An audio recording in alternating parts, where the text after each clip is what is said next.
रोहिणी आचार्य देश की बेटी। बीजेपी अध्यक्ष भूपेंद्र चौधरी का बयान। भारतीय जनता पार्टी के प्रदेश अध्यक्ष चौधरी भूपेंद्र सिंह ने बिहार में लालू प्रसाद यादव की बेटी रोहिणी आचार्य के साथ हुए दुर्व्यवहार को दुखद बताते हुए कहा कि देश की बेटी है और किसी भी सभ्य समाज में इस प्रकार का बर्ताव स्वीकार नहीं होगा। मीडिया से बात करते हुए चौधरी ने कहा कि यह बहुत दुखद है कि देश की बेटी के साथ ऐसा व्यवहार हुआ और इस तरह का बर्ताव कोई भी समाज और सभ्य समाज बर्दाश्त नहीं कर पाएगा।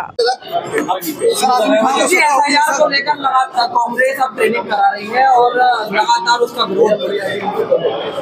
आजम खान जी के मामले में तो कहना ये कि जैसी करनी वैसी भरनी।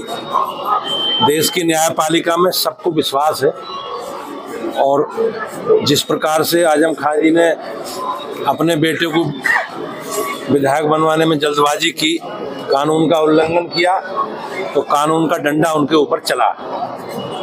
जहां तक SIR वाला विषय है, मतदाता सूची का विशेष पुनरीक्षण अभियान चल रहा है और इसका मकसद केवल पात्र मतदाता लोगों को मतदाता सूची में जोड़ना है और अपात्र लोगों को हटाना है। एक संवैधानिक प्रक्रिया है और प्रेस में, अखबार में बयानबाजी करके सनसनी पैदा करने के बजाय अगर कोई शिकायत है, कोई शंका है, तो संवैधानिक संस्थाएं हैं, आयोग है, माननीय न्यायालय है।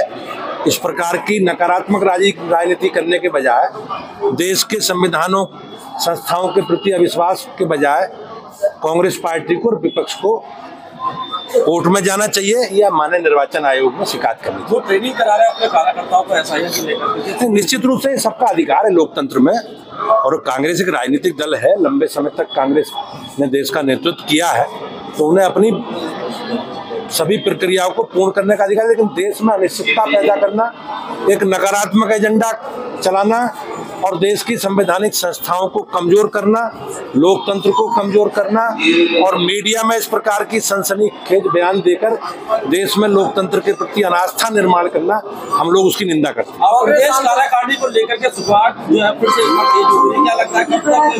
निश्चित रूप से संवैधानिक दल के नाते हमारा एक संवैधानिक व्यवस्था है और हमारी प्रक्रिया चुनाव की प्रदेश की पूरी हो गई है। जैसे भी केंद्र समझेगा बहुत जल्दी चुनाव की घोषणा कर देंगे।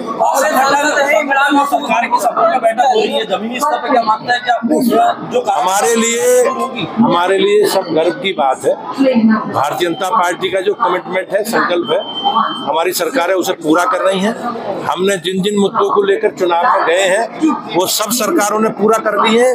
सरकार में और संगठन में बेहतर तालमेल है और उसी कड़ी में हम सब लोग आपस में मिलते बैठते रहते हैं। अध्यक्ष जी, कांग्रेस सांसद इमरान मसूद को कह रहे हैं एक आतंकी को भड़का हुआ नौजवान से अब सब लोग जानते हैं कि इन लोगों की आस्था किस प्रकार के तत्वों के बीच में। ये कांग्रेस के लोग हों, सपा के लोग हों, बसपा के लोग हों, ये हमेशा देश में अराजकता पैदा करने वाले लोगों के साथ खड़े रहे। बिहार में हार के बाद जो सामने आया, आतंक ऊपर का एक वीडियो सामने आया जिससे पहले हमले से पहले एक वीडियो जारी किया था। ये बहुत संवेदनशील विषय है और देश की सुरक्षा एजेंसियां इस पर बहुत गहनता से जांच कर रही हैं और जांच में जो जो लोग दोषी पाए जाएंगे, जो लोग इन घटनाक्रमों में सम्मिलित पाए जाएंगे, विधि संबद्ध कठोर कार्रवाई हमारी एजेंसियां और सरकार करेगी। बिहार में राजनीति में बिहार की हार के बाद में लालू परिवार में आपस में झगड़े शुरू हो गए, बेटियों को चप्पल से मारने की बात की। अब ये दुखद है और जो रोहिणी आचार्य है वो देश की बेटी है और देश की बेटी के साथ इस प्रकार का व्यवहार, इस प्रकार का बर्ताव निश्चित रूप से कोई समाज, सभ्य समाज इसे बर्दाश्त नहीं करेगा। बिहार का चुनाव समाप्त हो चुका है और संगठन में बदलाव हो गया। AMU की जांच के लेकर मुरादाबाद से रेहान अंसारी की रिपोर्ट।